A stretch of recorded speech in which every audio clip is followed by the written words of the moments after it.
My mom is threatening to disown me unless I make her golden child my business partner.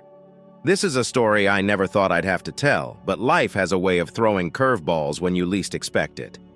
My name is Dave, I'm 43, and this all started way back when I was a kid. I didn't grow up just missing out on new toys or fancy clothes. I'm talking about the kind of poverty where you're not sure if there's going to be enough food on the table each week. My mom, Karen, had me when she was only 15. The second my dad found out she was pregnant, he disappeared. No surprises there. Then her parents turned their backs on her, probably too ashamed that their teenage daughter was having a kid. So they kicked her out too. That left my mom completely on her own with a newborn baby. There was no family, no friends who could really help. It was just us, against the world. Growing up like that, I learned pretty quickly that I'd have to claw my way out. We didn't have another option. My mom worked multiple jobs, doing her absolute best, but even then, it was barely enough. I remember seeing her skip meals just so I could eat. I knew she was exhausted, but she kept pushing forward, running on empty, but she never quit. When I was old enough to really understand, I realized I had to step up. I didn't want to spend my whole life stuck in that cycle. I refused to become another statistic of poverty. I wanted more than just scraping by. So when I turned 18, I threw myself into any job I could get my hands on. I wasn't picky. If it paid, I was on it.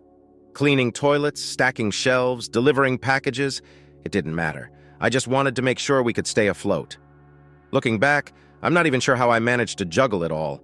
I was working non-stop, barely sleeping, grinding through day and night shifts. But once you've known real hunger, you don't forget it. That feeling sticks with you. It's a constant reminder of what you're running from. But I was young, and the drive to escape that life pushed me. Then I met Tony while I was working one of my gigs, probably my third job at the time. He was like the kind of guy you see in movies, self-made success. Started from nothing and built his own little construction company. Tony was in his late 40s, but he had the energy of someone half his age. Everyone respected him because he wasn't some rich guy born into money. He earned every dollar. I'm not sure what made Tony take an interest in me, but he did. Maybe he saw a bit of himself when he was younger. He'd drop little pieces of advice here and there. At first, it was nothing huge. Basic tips on handling myself, talking to people, how to negotiate. But I paid attention to every word he said. Soon enough, I realized Tony was a treasure trove of wisdom. The more I talked to him, the clearer it became that working for someone else was never going to get me where I wanted.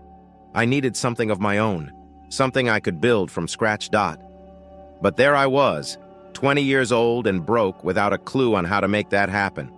I started brainstorming business ideas, and after a few months, I came up with a plan for my own construction company. It wasn't groundbreaking, but I believed I could make it work with the right support. The problem was, I didn't have the funds to start. That's when I decided to pitch it to Tony. I figured even if he shot it down, at least I'd learn something. But to my surprise, he didn't shut it down. He liked it. He saw potential in me and decided to back me up. Not with money at first, but with his guidance and network. And honestly, that was more valuable than any loan I could have gotten from a bank. With Tony's mentorship, I launched my small construction company. In the beginning, I did everything myself, taking on tiny jobs and barely scraping by. But it was mine. Every day, I worked like a madman, and slowly things started to improve. It was far from an overnight success story. I spent years grinding, putting in 80-hour weeks, doing whatever needed to be done to keep it alive. Eventually, Tony even invested some of his own money into the business, but more importantly, he invested his time. He showed me the ins and outs of running a business. I soaked up everything like a sponge, and we started to grow. One crew turned into two. Two became five. Before I knew it, I had a company taking on big projects across the city. The thing about success is, it sneaks up on you. One minute you're just trying to get by, and then suddenly you look around and realize you've built something real. That's what happened to me. My company kept growing, and we weren't just handling small jobs anymore.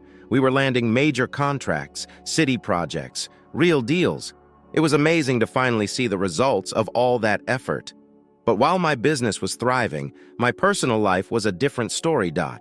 Even though I started making good money, my mom never shook off that poverty mindset. She always acted like we were one bad day away from losing it all. And then there was my brother, Nick. He's 3 years younger than me and took a completely different path.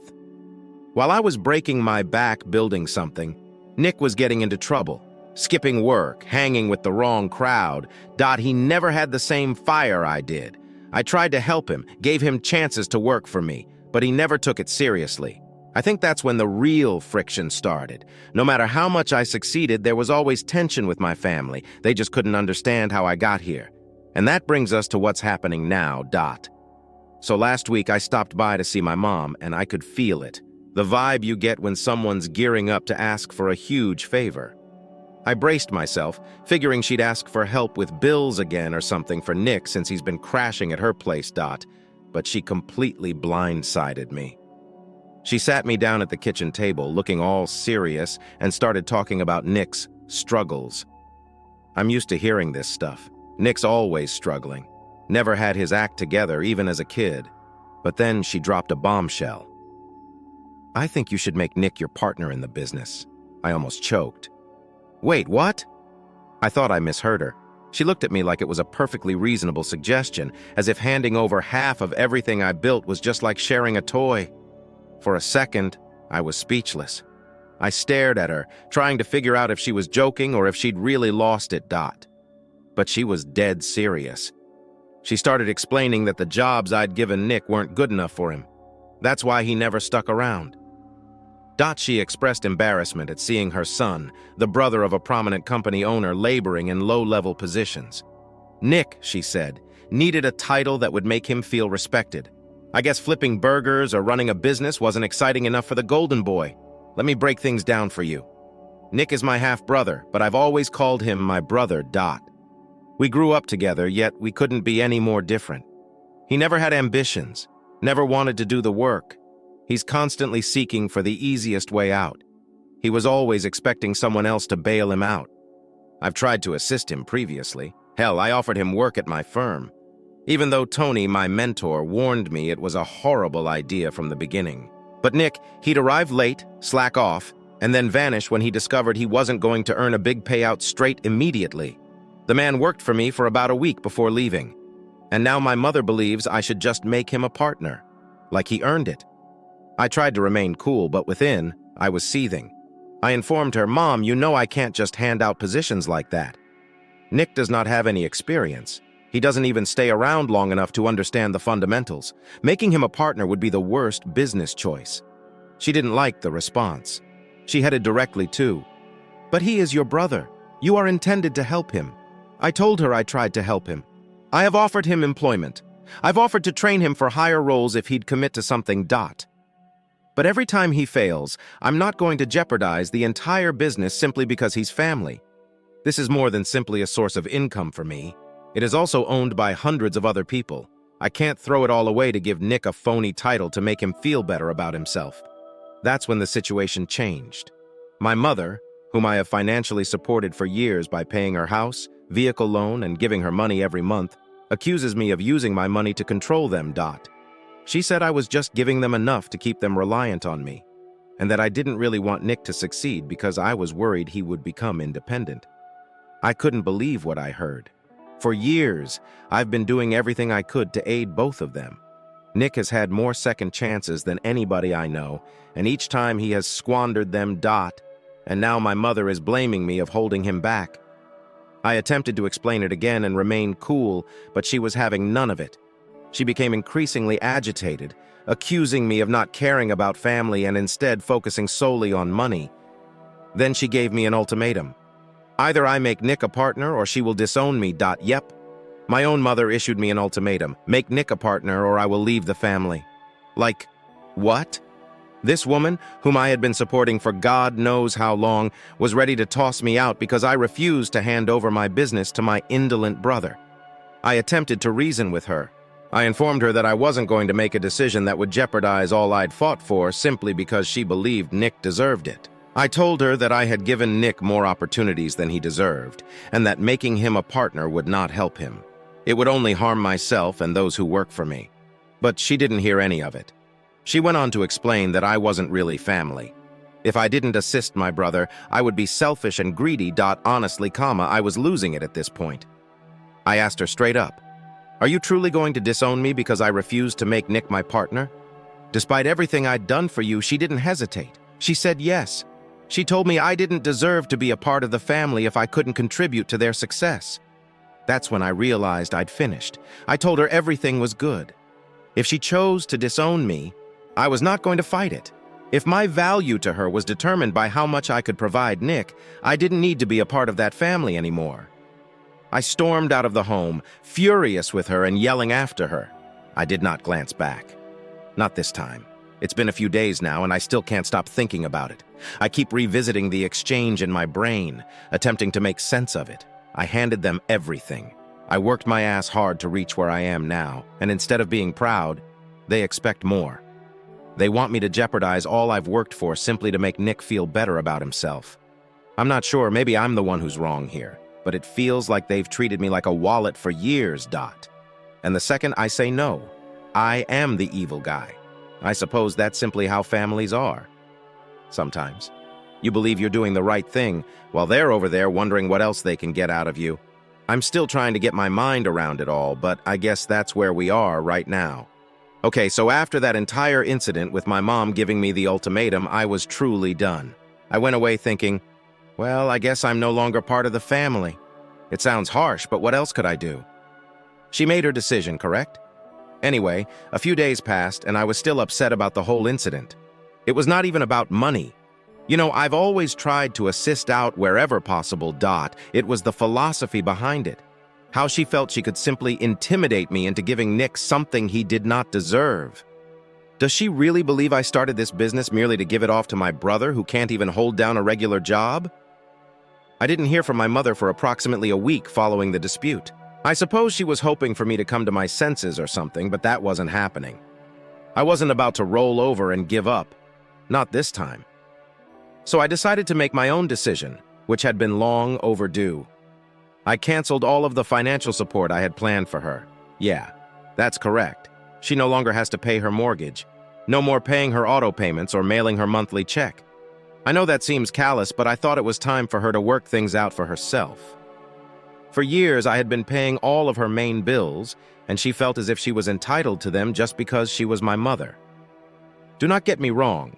I don't mind assisting family members in difficult situations, but this was something else. She gotten reliant on me, and I realized she didn't value any of it. She simply anticipated it, so I canceled everything. I did not inform her. I didn't warn her. I expected she'd find out as soon as the invoices started arriving, and let me tell you, it did not take long. About a month later, I get home from work, and guess who is sitting on my doorstep? My mom. At first I thought, great, here we go again. Surprisingly, she didn't shout the moment she spotted me. In fact, she appeared tranquil. Maybe calm is not the proper term. But she wasn't as combative as she usually is. She just greeted hello and asked how I was doing. As if nothing had occurred. I stood there for a second, quite perplexed, Dot. Was this a trick? I asked her straight up. What are you doing here? She stared at me as if I was insane and asked, what do you mean? I am your mommy. I came to visit you, but I didn't fall for it. Not this time. I crossed my arms and told her I didn't expect to see you after you disowned me, Dot. She seemed surprised for a while, but then she grinned. She seemed to think we were playing a game. Oh yeah, people say stuff when they're upset. She stated it casually, as if it were nothing. I was not having it. I wasn't raised that way. When I say anything, I mean it. I shot back, and I could see it affected her because her smile faded quickly, Dot. She encouraged me to quit being petty and grow up. Typical, right? Now I realized why she was actually there. I turned to open the door and attempted to enter before things became heated, but she followed me and attempted to push her way in. I wasn't having it either, so I simply shut the door in her face and locked it, Dot. That was when she lost it. She began hammering on the door, screaming for me to allow her in. I could hear her attempting to shake the door as if she were ready to pull it off its hinge. That was crazy. I simply sat on the floor inside, resting against the wall, listening to her flip out. A part of me felt awful. I mean, she is still my mom, right? But at the same time, I realized I couldn't let her push me about any longer. I wasn't just a cash cow to be manipulated with guilt trips and threats. I hope she realizes it once I don't reply to her ranting. She eventually stopped hammering and dropped her voice. I could hardly hear her through the door, but she eventually got to the point. How about the mortgage? How about the car? There it was. That was what she truly cared about. Not me. Not our connection. It's just the money. I took a deep breath and spoke to her through the door.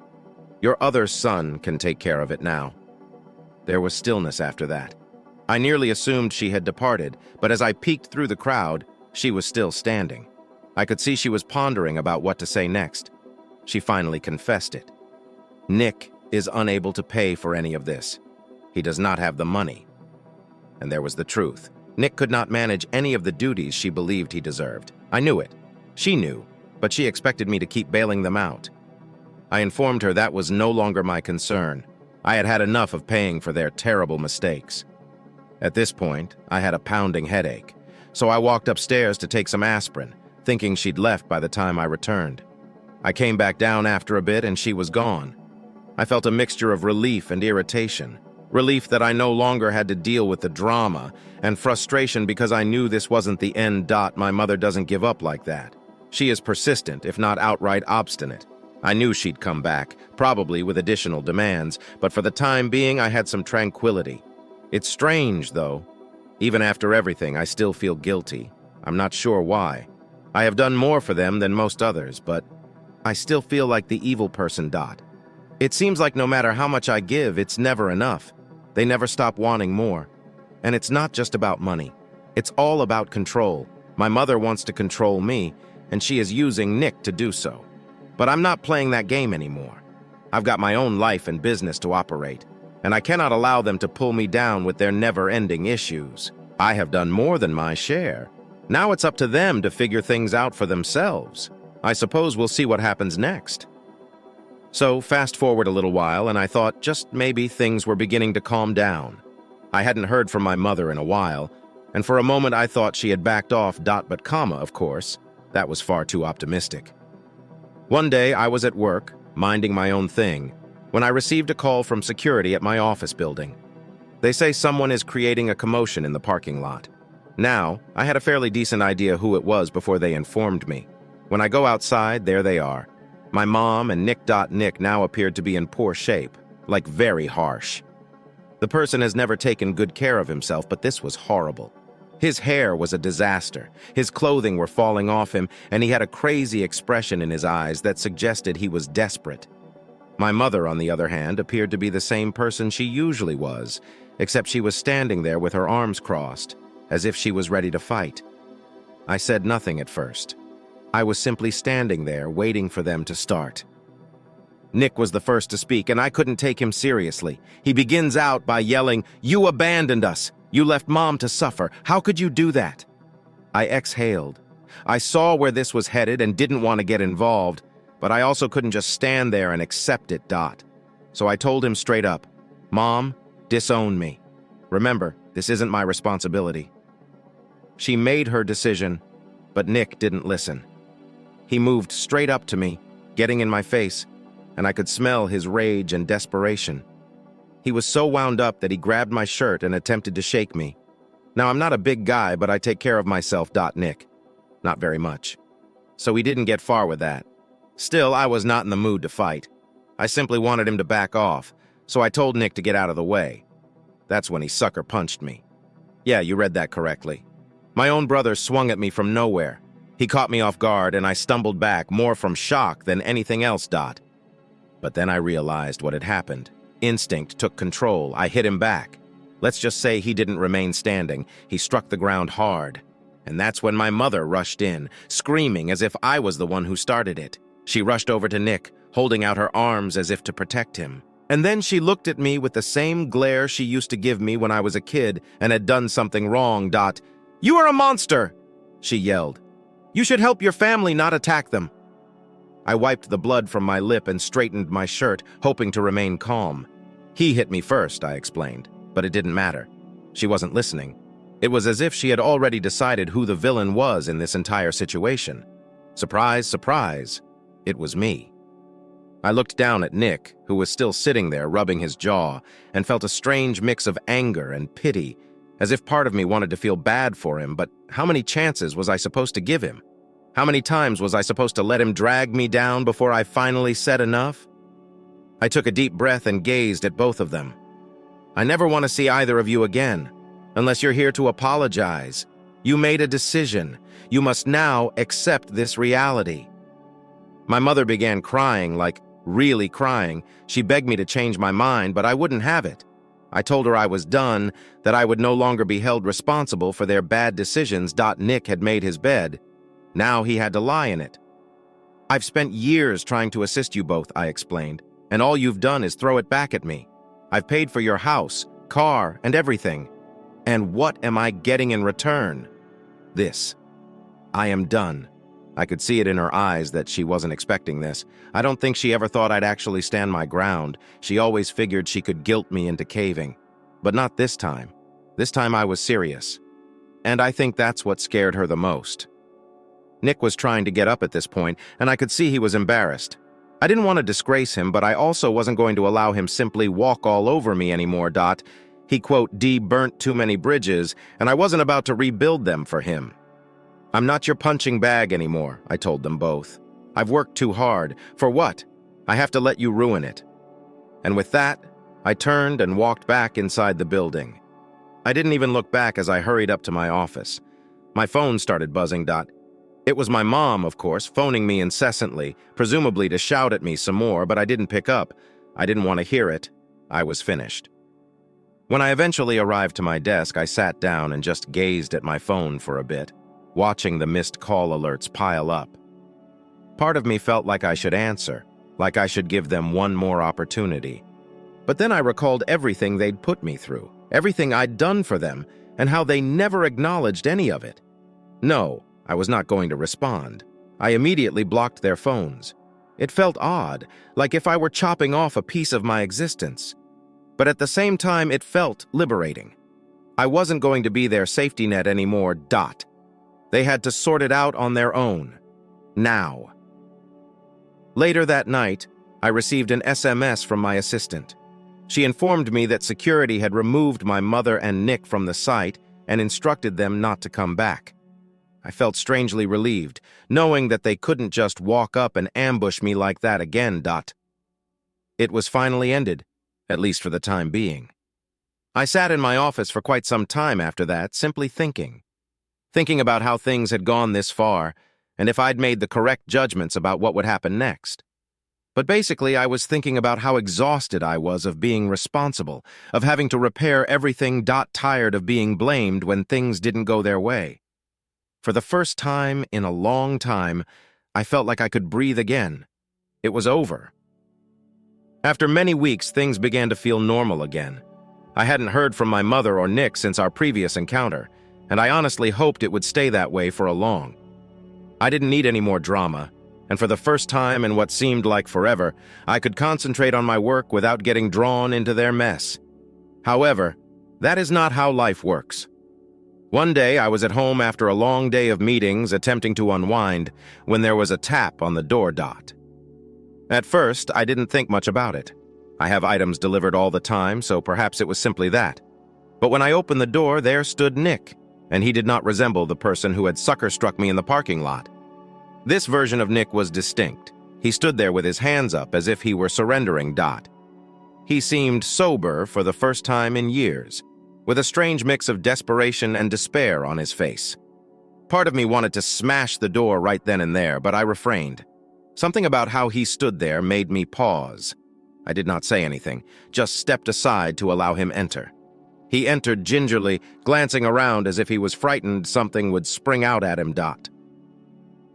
We sat down at the kitchen table, and there was a lengthy, awkward quiet before he spoke. "I'm not here to fight," he explained. It was almost as if he was convincing himself rather than me. I raised an eyebrow and waited for him to continue. I didn't know where this was headed, but I had a feeling it wouldn't be what I expected. Nick took a big breath and began speaking. "Mom is going to lose the house," he added gently. "The foreclosure notification arrived today." He wasn't looking at me, only at his hands. "She does not know what to do." I slumped back in my chair, feeling the same familiar frustration rise again. I knew it was coming. Of course, the costs would catch up with her eventually. But hearing it was different. Part of me wanted to respond, not my problem, and send him on his way. But another part of me, the one that recalled all those years growing up in poverty with my mother, couldn't be shut down so simply. "What are you expecting me to do, Nick?" I inquired, attempting to keep my voice quiet. "I told both of you, I am not going to bail you out anymore." Nick looked up at me for the first time since he came in. "I know," he said, his voice breaking slightly. "I understand you're done, and I don't blame you, but I'm not here to ask for money. I simply want some assistance figuring things out.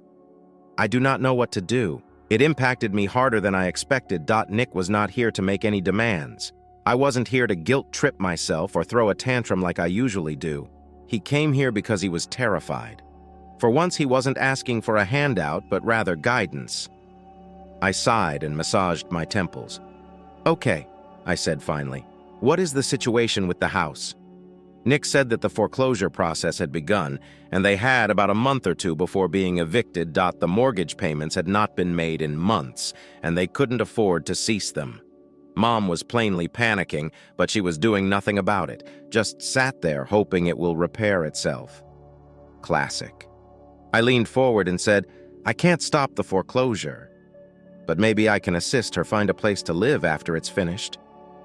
Nick nodded, and for a brief moment he appeared to have had a weight lifted off his shoulders. "That's all I want," he said. "Please help me figure out where she can go. She cannot remain with me. I can hardly maintain a roof over my head." I thought about it for a bit. "I will pay 6 months' rent for a tiny flat." I said something manageable. "After that, you and Mom are on your own. I'm not being sucked back in." Nick did not argue. In fact, he appeared relieved. "Thank you," he said gently. That was more than I expected. We sat there silently for a few minutes. The weight of everything hangs between us. I could feel the tension diminishing, but it was still present, just beneath the surface. I wasn't sure if this was the beginning of a resolution or simply another chapter in the long, arduous drama of trying to keep my family together. But for the time being, it seemed like a positive move. Before leaving, Nick glanced at me and whispered something unexpected. "I know I messed up," he murmured, his voice barely above a whisper. "And I understand I haven't been the brother you needed.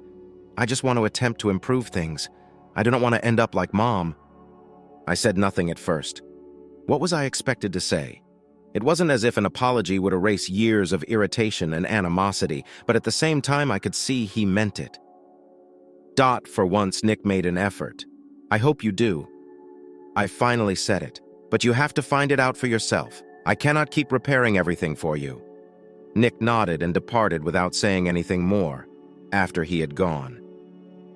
I sat there for a long time, contemplating, thinking about how things had gotten so jumbled up between us, how I'd spent my entire life trying to be the responsible one, while Nick simply drifted around, never really taking responsibility of his own life. And now we were attempting to negotiate this chaotic familial dynamic that had always felt like a time bomb that was about to explode. I'm not sure whether things will ever get better with Nick. Perhaps this is the first step in the right way. Perhaps it's simply more of the same. But at least this time, I feel like I'm finally setting some boundaries and taking charge of my own life rather than allowing them to pull me down with theirs. I don't know what will happen next. Perhaps they can figure it out. Perhaps they will not. But for the first time in a long time, I believe I'm doing what's best for myself. And that is something. Okay, here's a note for you all. After everything that happened with my mom and Nick, I've been trying to distance myself from the drama. It's been difficult because, they are still family. And I feel bad about cutting them off. At the same time, I needed to draw a line somewhere, so fast forward a few weeks, things had been quiet. I was beginning to wonder if this was the last time they would back down. Boy, was I mistaken. One evening after work, I'm sitting at home, just relaxing, when I received this text from a random number. That turns out that is my cousin. I haven't heard from this person in years, so I'm wondering what's going on. He asks whether I've heard anything about Nick. At this point, I just roll my eyes, assuming Nick is in trouble or asking for money. But this time, things are different. My cousin informs me that Nick has been telling everyone in the family that I destroyed his life, that I am the reason he is broke, unemployed, and generally failing at everything. Apparently, Nick has been playing the victim, claiming that I refused to help him when he was at his lowest, and now he has made everybody in the family feel sorry for him. Sakama, are you kidding me? I've spent years trying to help him and providing him opportunities, but he's always bailed or fouled it up. So now I'm getting texts from family members questioning why I'm not helping my poor brother when he needs it the most. One aunt even had the audacity to tell Dave, family comes first. You should set aside your differences and help him. Where were these folks when I was working during our weeks, starting a business from scratch and attempting to keep us all afloat? They now want to speak up. I try to ignore it, but it is eating away at me. I feel like the evil guy again, even though all I did was say no. After years of saying yes. But here's the kicker. I'm not backing down this time. I'm not going to allow them guilt trip me into solving Nick's problems. He is an adult, and he must face the consequences of his own decisions. Then, a few days later, I have another tap at my door. Yes, you guessed it, Nick. And this time, he is not alone. He had brought one of our relatives with him. Like having a backup will alter my mind or anything. I open the door and simply stand there waiting for them to start. Nick does not waste any time. He starts talking about how I've abandoned him, how I'm letting him sink while I sit back and enjoy my success. I don't say anything at first since I'm so exhausted. I'm tired of the same old narrative. I quote, am tired of the manipulation. But my cousin rushes in and says, Dave, you can't just abandon your family like this. We are meant to stick together. I've finally lost it. I tell them straight up. I have done more than enough for Nick. He's squandered every opportunity I've given him. I'm no longer accountable for repairing his life. He needs to sort things out on his own. Nick becomes defensive, claiming it is not his fault that he has merely had poor luck, and that is when I tell him, no, Nick, it is not bad luck. It's a horrible decision. Every time I attempted to assist you, you either didn't take it seriously or gave up when things became difficult. I am done bailing you out. Following that, things settled down. I believe they knew I was not going to budge. My cousin, who is still attempting to mediate the situation, claims that we are just concerned about Dave, but I am done fretting. I informed them both that I was not going to continue enabling Nick's actions. If they wish to aid him, they can do so without me. They departed after that, and I have not heard from them since. To be honest, I feel okay about it. For the first time, I stood firm without feeling terrible about it. They may say anything they want, but I am no longer accountable for Nick's decisions. So that's where I am right now. I have no idea what will happen next, but at least I am finally taking charge of my own life. Story 2. We were paying my husband's nephew's college education, but when he called me a slut, we shut him off. I'm 39. I've been married to Jake, 42, for more than 15 years. For the most part, our marriage has been wonderful. Except for one major incident that occurred a few years ago, we don't have many problems or significant disagreements. Infertility. I never said anything about it, but we both desired children. We tried everything from physicians to therapies, but nothing worked for us. Adoption was something we explored, but it is a lengthy process where we live. You'd think it'd be easy to assist a child in need, right? But it isn't. Plus, with both Jake and I working full-time, it seemed difficult to give a child the care they deserved. We didn't want to be the parents that adopt and then don't have time for their child, so we put that idea on wait. Around that time, we got an idea. Since we couldn't have children of our own, we decided to help out relatives instead. Karen, Jake's 44-year-old sister, was truly struggling. She is a single mother of 3 children, and her ex-husband Frank was a genuine jerk. Total deadbeat, drunk, barely paying child support. Karen was doing her best to support her family by working 2 jobs, but it was evident she was drowning them. Lily, 23, Max, 20. Em and Lucas are 17. Em were wonderful kids, but Karen clearly couldn't afford their schooling. So being the kind people we are, Jake and I agreed to help pay for the kids' schooling. It felt proper to do. We didn't want Karen or the kids to feel as if they had no alternatives, and we had enough money to fund tuition. Plus, it's family, so you help out whenever you can. At first, everything appeared good. Karen was quite thankful and her children were courteous. At the time, Lily, the oldest, was consistently a top student. She had graduated from college, had a terrific job, and was on her way to being successful. She thanked us repeatedly for what we did, even though she could have worked it out on her own, but we were delighted to assist. Max and Lucas were younger, still in high school, and they appeared to be decent kids. They were performing well in school and everything seemed to be working nicely. We were assisting out. The kids were doing well, and Karen felt less concerned. Win-win, right? Things began to go south as soon as Max graduated from high school. That's when I noticed a difference in his behavior. He graduated, and we questioned him like we had with Lily about his college intentions. Instead of being delighted or even grateful, Max presented us with this: "I don't want to attend college, just give me the money instead." I remember Jake and I simply gazing at him, perplexed. Like what? College money is not like pocket change that can be spent on whatever you want. So Jake asked him, "What do you want the money for?" And Max casually mentions that he wants to establish a business. He stated it as if we should have known before. Now, don't get me wrong, starting a business is not a terrible idea if you have a solid plan, but Max didn't own one. He didn't know what type of business he wanted to establish.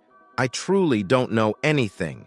He just said, "I'll figure it out," as if it was sufficient for us to pay up thousands of dollars.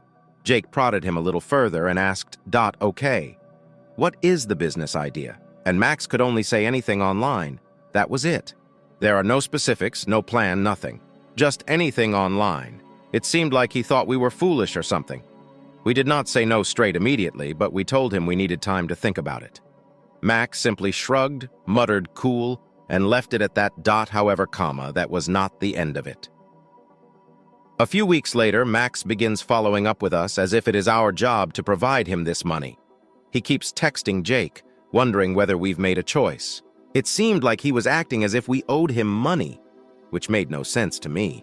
Jake and I sat down, discussed it, and agreed there was no way we were paying him for this half-baked notion. Max had no business experience, no plan, and frankly, little regard for the fact that we were contemplating assisting him. We didn't want to set him up for failure by wasting money on something that wouldn't work. Max blew out when Jake informed him about our choice. The best part is that he did not throw a tantrum in front of us. Oh no, it would have been too simple. Instead, he raced to Karen and Linda, Jake's mother, and began moaning that we were not supporting him. He made it sound like we were being unreasonable, as if we had promised him the money and were now breaking our word. Then Karen gets involved, and now the entire family is on edge. Karen insists that we support Max's aspirations, while Linda claims that we are not following our pledge to help with the kids' schooling. Jake shut it down immediately, reminding them both that we were not handing Max the money because he had no strategy. He made it plain that we would gladly cover Max's college tuition if he ever desired to return to school. However, we were not backing a fictitious firm. Karen and Linda attempted to guilt us into it, but we stood fast. After a few rounds of back and forth, everything quieted down. For a while, I believed that would be the end of it. Karen considered selling some family treasures to give Max money. This sounded like a bad idea, but we remained out of it. Whatever she chose to do was her own business. Then, surprise, surprise, Max's transaction never occurred. All that conversation didn't lead anywhere. There's no surprise there, but this is when things become truly uncomfortable. After Max's business proposal failed, he crawled back like nothing happened. He informed us he was ready to go to college and asked if we would pay for his tuition. Do you know what we did? We are suckers, I suppose. But something seemed odd. Even though we were paying for Max's schooling, as promised, his attitude toward us altered. He switched from being nice and conversational to giving us the cold shoulder. It was as if we had suddenly fallen short of his expectations. He'd seldom spoken to us during family events, and when he did, it was brief. One-word replies. No thanks, no appreciation, just quiet. Then I realized something. Maybe this whole thing was a mistake. Helping Karen and her children was intended to be beneficial, but it now seemed like we were dealing with a pair of spoiled brats who didn't care about anything but money. And that's only the beginning of where things went wrong. But I will get to the rest eventually. So after all that back and forth with Max's failed business proposal, Things became tense, but we believed we'd passed it. He was back in college, and we were paying his tuition, just as we promised. But then Karen invited us to supper to celebrate Lucas's 17th birthday. And let me tell you, that's when everything went wrong quickly. Going into this dinner, I wasn't very excited. Things had been strained since Max did his trick with the business, but Jake believed we should go and attempt to preserve the peace, families and such. So I consented, but I had a sense in the pit of my stomach that something was wrong. I just didn't realize how horrible it would go. When we arrived to Karen's residence, everything appears to be in order. The kids are present. Karen is there. Jake's mother, Linda, is also there. Of course. We settle down to supper, and I can tell something is different about Max. He's been distant ever since the business failed. But this time he scarcely speaks to us. There was no actual conversation, only hurried responses, and he isn't making eye contact. I attempt to ignore it and concentrate on Lucas's birthday. It's his day, after all, and I don't want to make it about our awkwardness with Max. But then, around halfway through supper, Lucas unexpectedly throws an explosive revelation on me. Out of nowhere, he glances at me and exclaims, "How could Jake find you attractive?" "You are so old and unattractive." I froze. I genuinely did not know what to say. What can you say about something like that? I could feel the blood draining from my cheeks as I sat there gazing at him, trying to understand if I heard that correctly. It felt as if time had paused for a second. Did this 17-year-old child really disrespect me at his own birthday dinner? Jake had already gotten up before I could respond. He snapped. He's normally quite cool, but this time he was furious. He turned to Lucas and said, "What the hell did you just say?" The entire table became dead silence. Do you know what the worst part was? Karen, Max, and Linda. They were all laughing as if Lucas had just told the best joke in the world. They didn't seem to care that I was sitting there, ashamed, trying to figure out what I had done to deserve such an insult. Jake was having none of it. He turned to Lucas and said, "Apologize right now." But Lucas simply grinned and said, "What?" It was only a joke. That was when I lost it. I could feel my cheeks flaming from humiliation and rage. It wasn't a joke, and he knew it. Everyone was aware of this. I glanced to Karen, expecting she'd step in and urge her son to stop it, but she merely shrugged and said, "Come on, it's his birthday. Don't waste your night over something so little. He's only a kid." "Just a kid? Are you kidding me? He's 17, not 7. He was well aware of what he was doing, as was her casual dismissal of the situation. I could not believe it. Jake was furious. He told Lucas again, "Please apologize or we will go." Lucas simply sat there, smirking as if he had won something. And Karen. She just sat there like everything was okay. Linda, of course, joined in as usual. People can form opinions, as if calling me unattractive at a family meal was a legitimate critique. That was it. Jake jumped up, grabbed my hand, and announced, "We're leaving." This conversation will not end until all of you apologize to her. As we stood to go. Linda grabbed my arm, attempting to pull me back into my chair. "Come on, it is his birthday. Do not overreact to this. He meant nothing by it." She spoke as if I were the one making things unpleasant. She had the audacity to tell me that I should know how to manage criticism from children. I snatched my arm away from her, saying, "He's not a child. Even if he was, it is your responsibility to teach him proper etiquette." Here's the kicker. While all of this was going on, I noticed Lucas and Max sitting there grinning, as if it was all a game to them. They thought it was humorous, as if they had done exactly what they set out to do. Make me feel horrible. I gazed at them both and remarked, "That's not funny. You folks are cruel, and one day you'll pay the price for treating others this way." Then I left before anyone could say anything else. Jake followed closely behind me, seething as we climbed into the car. I could feel wrath rising within me. I was shivering not because of what Lucas had said, but because of how everyone else pretended it was no big issue. It's as if being unhappy was my problem, as if I were the one overreacting.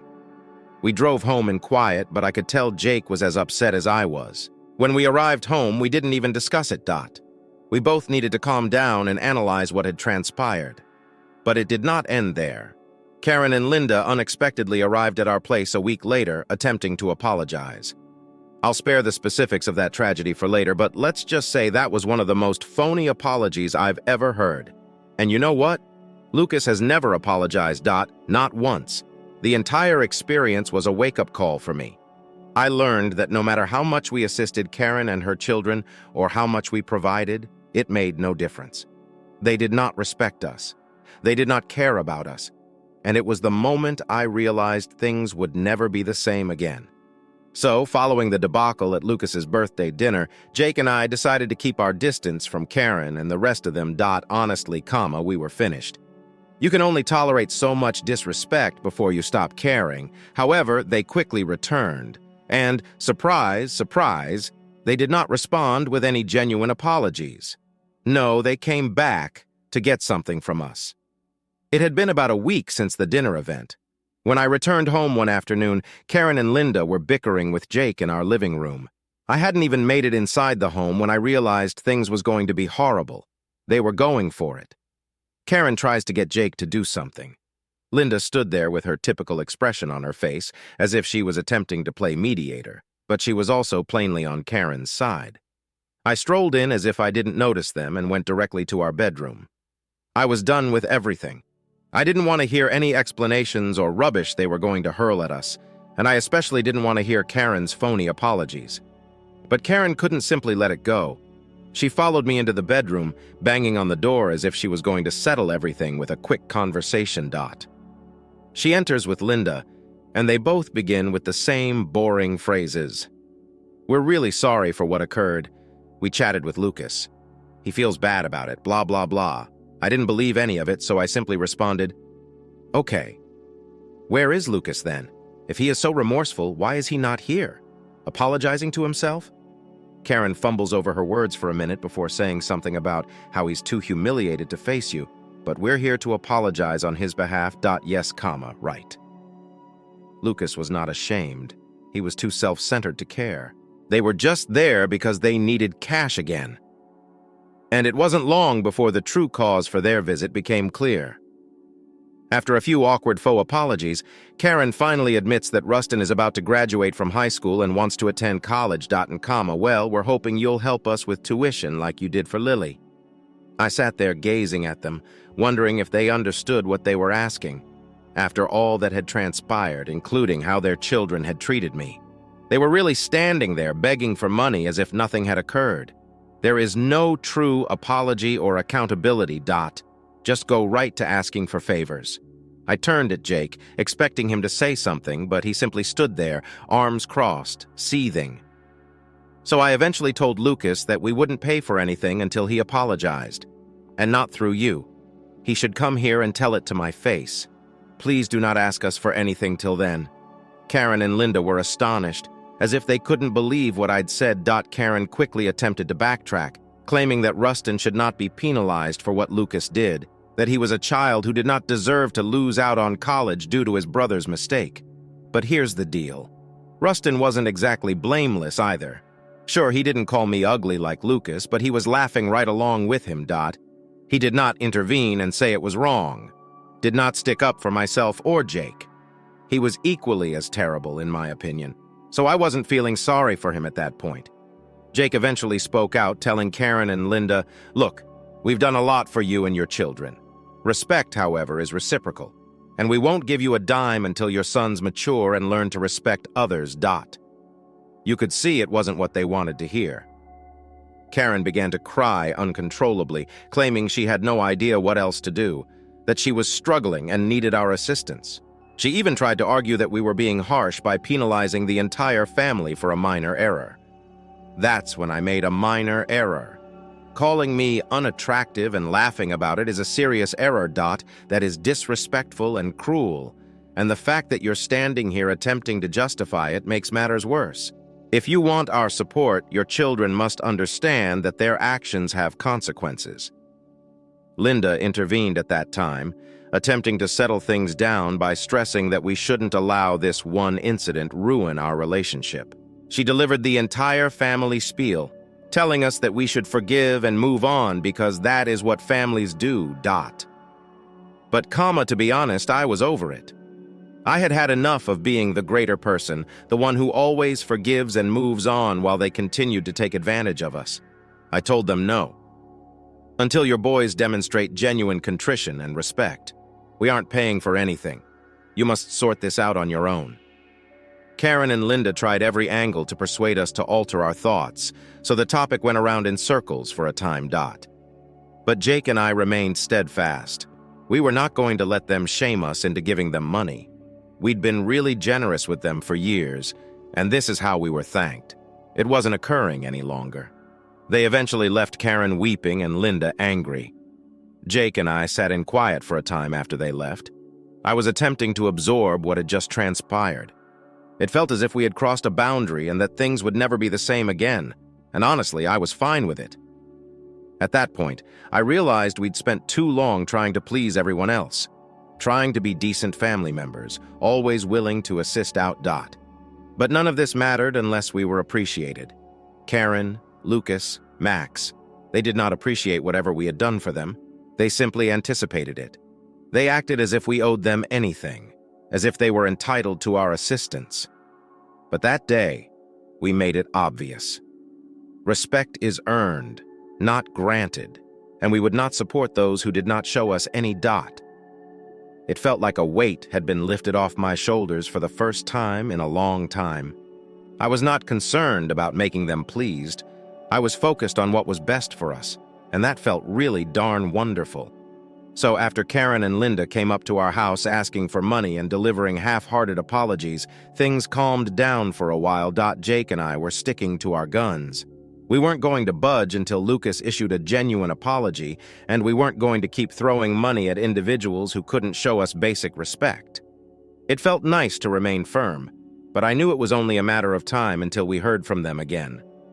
After a few months, we receive an email from Max. Not a call, not a visit, but an email. So what does this email say? It's essentially a demand that we fund Lucas's college fees. No apologies. No one acknowledged what had happened. Just a link to the tuition payment website, as if we were an ATM.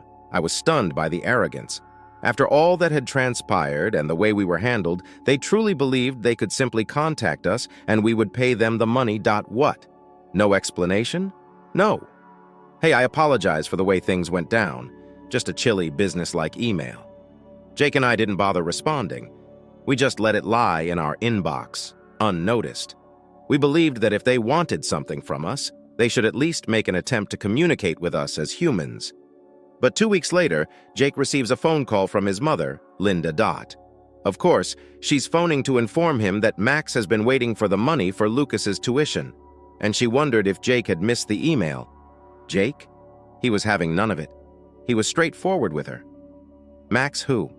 I do not know him. Linda sat silent for a second, perhaps trying to figure out whether Jake was kidding or serious. And then she starts with her normal nonsense. Come on, you can't keep carrying a grudge over something so minor. Lucas did not intend it. Your wife probably misconstrued what he said. Jake simply sighed and said, Enough, Mom. We're finished. We are shutting them off and not paying for anything. If they cannot respect us, then they are on their own. Now, you would assume that was the end of it, but it wasn't. Within minutes, Karen was blowing up Jake's phone and sending him apology after apology. She was visibly panicked, claiming she was going to make the lads repent and that they couldn't afford to lose our support. It was all fairly sad, to be honest. If they were truly sorry, they would have apologized long ago without the danger of losing our money. Jake didn't answer any of her texts. He wasn't interested in half-hearted apologies that came just because they required something from us.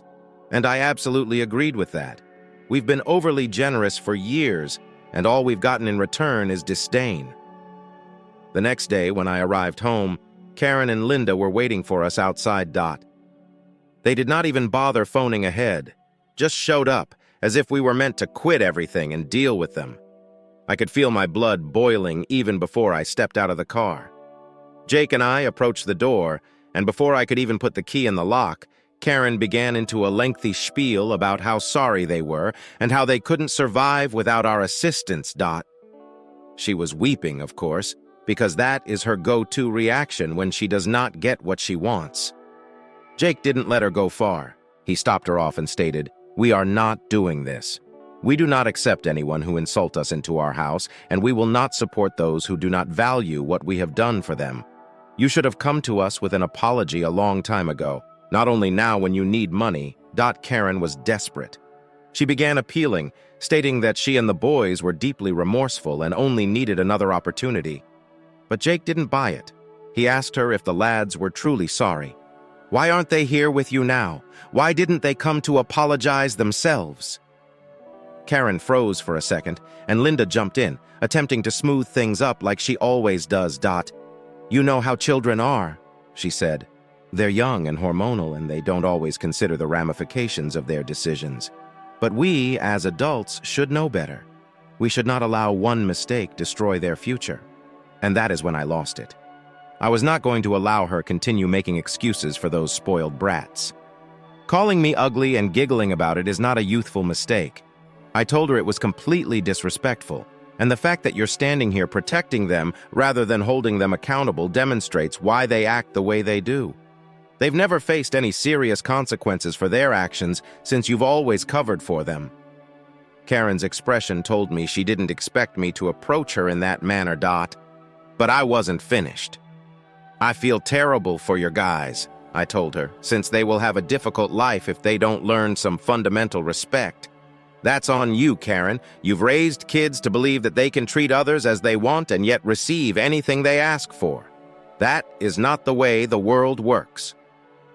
Linda remained there the entire time, as if she wanted to say something but wasn't sure what.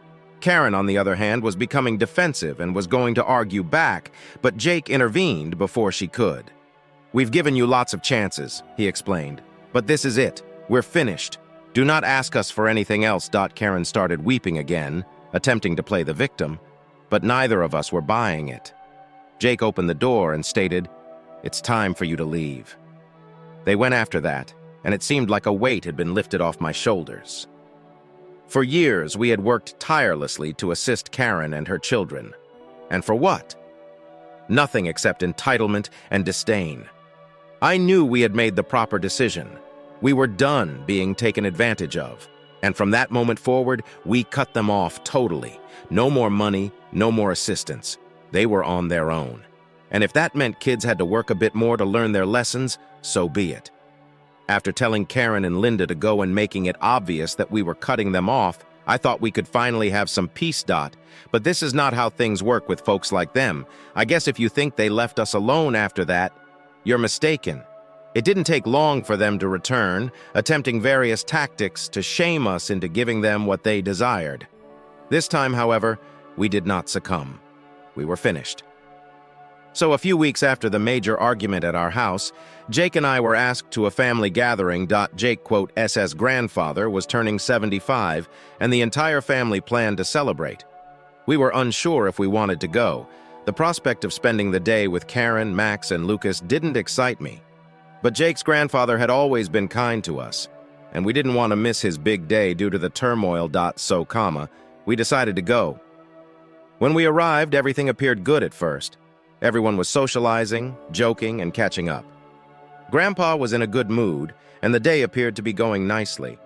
We'd managed to dodge Karen and her sons thus far, which was already a victory in my book, but of course, that wouldn't endure. I should have known better. I was standing with Jake, speaking with his cousin, when I saw Lucas and Max eyeing me from across the room. They weren't even attempting to disguise it. Just stood there, gazing at me as if I were a joke. I ignored them at first, hoping not to let it spoil my mood, but I could feel their gaze on me the whole time. Every time I looked their way, they were whispering to each other and grinning as if they were up to something. Now, I'm not the sort of person to let things go easy. But it was Grandpa's day, and I didn't want to create a scene. I tried to convince myself I was overreacting. Maybe they weren't even talking about me, and I was just too worried. But the sense in my stomach told me I wasn't incorrect. Then during the toast, Jake's father delivered a moving speech about family and how much Grandpa meant to all of us. I spotted Lucas gazing at me and mumbling something to Max. Max chuckled, and I could see them both staring down at my dress, laughing like idiots. It was horrible. These youngsters, half my age, were being creepy, looking me out and making jokes as if they were in a middle school locker room. At that point, I determined I wasn't going to sit there and accept it. That was enough. I'd been silent too many times and let too many things go, and I wasn't going to let them keep insulting me like Waydot, especially not in front of Jake's whole family. So, after the toast, I marched right up to them. When I arrived, they were still grinning and whispering, but their expressions changed as soon as they noticed me approaching. They obviously did not expect me to confront them. "What's so funny?" I inquired, crossing my arms and eyeing them down. They both stared at each other before returning their gaze to me, acting as if they had no idea what I was saying. What? "We weren't talking about you," Max explained, attempting to seem innocent. "Yeah, we were just kidding around," Lucas continued, but I could see from the expression on his face that he was lying. I was not buying any of it. "You think I am stupid? You've been gazing at me the entire day, laughing and making comments. If you have something to say it directly to my face for a second. They both stood still, frozen. Lucas appeared to be about to say something, but Max, who I assume felt he was being smart, mumbled under his breath, "What a slut." They both started laughing. That was when I lost it. I walked forward right in Max's face, and I was not going to let him get away with it this time. "What have you just said?" I snapped. Max turned pale, evidently not expecting me to call him out.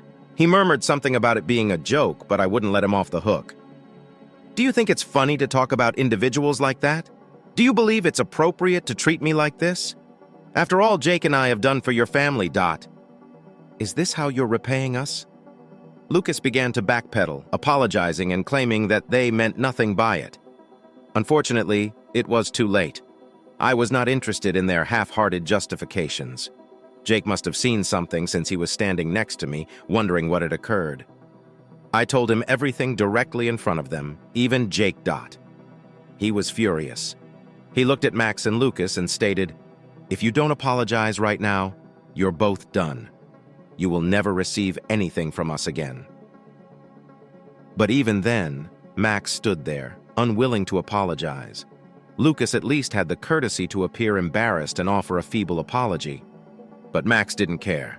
He simply stood there, arms folded, daring us to act on it. Jake shook his head, then turned to walk away, and I followed. But not before explaining it to both of them. "Do you think you're untouchable? You are not. You'll learn the hard way that people don't just accept your bullshit forever." We left them standing there, confused, and I could sense the tension in the air. People had clearly recognized something was going on, but I didn't care. I'd had enough of putting up appearances for relatives. If they decided to act like jerks, they would have to face the consequences. The remainder of the day was unpleasant, to say the least. Karen gave me odd looks, as if she knew something had happened but didn't dare to say anything. Linda avoided us totally, which was okay with me. Jake and I spent the majority of the day alone, but we made an effort to remain until the end for Grandpa's sake. We were not going to let those youngsters ruin his day. As soon as we arrived home, I knew things would never be the same again. We drew a line in the sand, and they crossed it. From that point forward, we were done with them for good. After that fiasco of a family function, Jake and I decided we were done with Karen, Max, Lucas, and everyone else who believed we just put up with their garbage. However, they made it difficult to sever ties. Karen and Linda kept attempting to contact us, as if a few phony apologies would repair all of their disrespect. About a week after the family gathering, I was at home, minding my own business, when my phone began to fill up with texts. Linda went first, followed by Karen. They both wrote lengthy texts pleading with us to put the past behind us and move on. I didn't have to read the entire thing to figure out what it was. More guilt trips and tries to make us feel awful about not being forgiving enough. I did not react. Neither did Jake. We were not going to fall into that trap again. We'd already made our decision, and we weren't going to allow them sneak back into our life only to get anything from us. Karen came up at Jake's job a few days later. She didn't text or phone. She simply came up as if that would magically heal things. She stayed in the lobby for nearly an hour, waiting for Jake to come out and speak with her. But when Jake realized she was there, he didn't bother going down. He informed the receptionist that he was busy and couldn't see her. Karen eventually departed, most likely understanding her guilt trip method would not work this time. However, that was not the end of it. A few days later, I received a note from Lily, Karen's oldest daughter. Now Lily was the one we really liked. She was courteous, she worked hard, and did not appear to have the same entitled attitude that Max and Lucas had. She had moved away for work and was doing well, so we weren't expecting to hear from her in the midst of all this commotion. Her message was brief, but to the point. She apologized for how her family had treated us and said she entirely understood why we had cut off communication. She even said that she had been having problems with Karen and the boys recently and was not shocked that things had gotten out of control. Lily did not try to guilt me. I did not ask for anything. She just stated she hoped we were doing well and wanted us to know she was on our side. I'll be honest. That message meant a lot. It reminded me that not everyone in that family was a hopeless case. Lily demonstrated that you might grow up in the same circumstances and still turn out to be a good person. We replied to her. I thanked her for her nice remarks and told her we appreciated her reaching out. It was a little period of calm in the midst of commotion, and it made me feel better about the situation overall. It reminded me that Jake and I had made the correct decision to cut off those who did not deserve our goodwill. And from that moment forward, we stood fast. No contact, no more chances. We were finally free of their turmoil, and it felt like a burden had been lifted off our shoulders.